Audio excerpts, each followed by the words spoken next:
Ndryshimet e forta pritet të hyjnë në kodin rrugor sa i përket drejtuesve të ri të automjeteve si dhe personave të cilët konsumojnë alkool.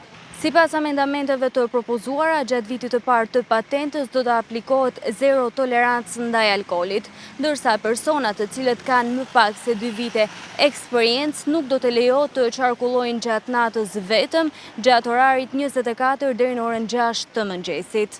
Masa më të ashpra parashikohen edhe ndaj personave të cilët kapen pa patent, si dhe ndaj të miturve të cilët drejtojnë automjetet pa leje drejtimi. Një tjetër masë e fortë është propozuar edhe ndaj drejtuesve të automjeteve të cilët konsumojnë alkool ndërsa drejtojnë automjetet e tyre.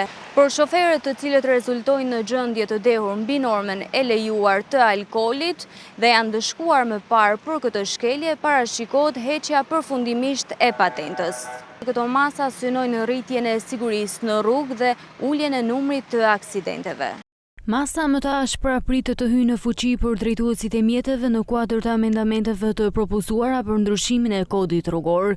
Sipas propozimeve, çdo person që kapet duke drejtuar automjetin pa leje drejtimi nuk do të mund të pajiset me patent për një periudhë 1 vjeçare. Edhe më të forta janë masat për të miturit që kapen në timon pa e marrë kurrë patentën.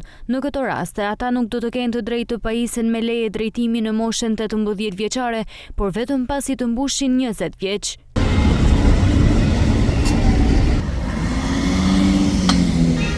Gjatë vitit të parë të patentës do të aplikohet tolerancë zero ndaj alkoolit gjatë drejtimit të automjetit, po ashtu drejtuesit me më pak se 2 vite eksperiencë nuk do të lejohen të qarkullojnë nga ora 24 deri në orën 6 të mëngjesit, pa praninë e një personi të rritur që disponon patent prej të paktën 3 vitesh.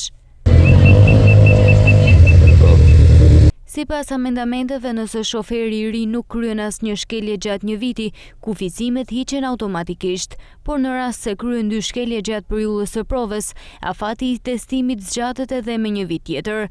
Amendamentet parashikojnë gjithashtu ulje të kufirit të shpejtësisë. Në autostradë shpejtësia maksimale propozohet të jetë 90 km/h, ndërsa në rrugët jashtë zonave të banuara 80 km/h. Për shkelësit parashikohen gjoba 5.000 deri në 15.000 lekë, pezullim patente për 1 muaj dhe heqje pikësh sipas legjislacionit në fuqi.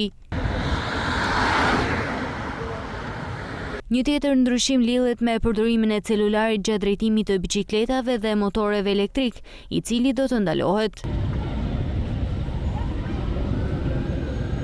Ndërkohë për drejtuesit që kapen duke drejtuar automjetin me nivel alkooli mbi 0.5 gram për litër në gjak dhe që janë dëshkuar më parë për të njëjtën shkelje, propozohet heqja përfundimtare e patentës.